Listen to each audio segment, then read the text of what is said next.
Hello everyone, welcome back to our channel. ఈరోజు short వీడియోలో అయితే శనగపప్పుతో వడలు ఎలా ప్రిపేర్ చేసుకోవాలో షేర్ చేస్తున్నాను. ముందుగా శనగపప్పు ఒక మీడియం గ్లాస్ తీసుకొని నానబెట్టుకోవాలి. నేను ఇక్కడ ఒక 5 to 6 అవర్స్ నానబెట్టాను. తర్వాత ఇందులో కొంచెం పచ్చిమిర్చి అలానే కరివేపాకు వేసుకొని మిక్సీ జార్లో వేసుకొని కచ్చపచ్చగా ఇలా ఈ విధంగా మిక్సీ పట్టుకోవాలి. చూసారు కదా, మొత్తం పేస్ట్లాగా చేసుకోకూడదు. ఇలా ఈ విధంగా మిక్సీ పట్టుకున్న తర్వాత వీటన్ని కూడా గిన్నెలో వేసేసుకొని ఇందులో రుచికి సరిపడినంత ఉప్పు అలానే ఒక 1 స్పూన్ శనగపిండి, 1 స్పూన్ బియ్యపిండి వేసుకోవాలి. ఇది బైండింగ్కి యూజ్ అవుతుందన్నమాట. మరి ఎక్కువ వేసుకోకూడదు. ఇంత కూడా మంచిగా మిక్స్ చేసేసుకోవాలి ఇలా ఈ విధంగా.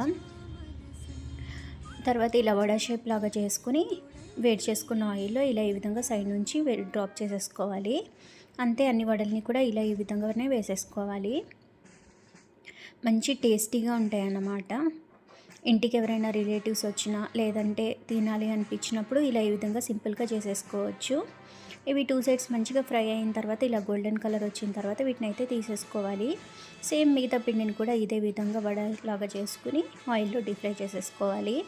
మీకు ఆయిల్లో తినడం ఇష్టం లేదనుకుంటే ఎయిర్ ఫ్రైయర్లో కూడా చేసుకోవచ్చు. మేము తిని చాలా డేస్ అయిందని చెప్పి నేను ఇంకా ఆయిల్లో డీప్ ఫ్రై చేశాను.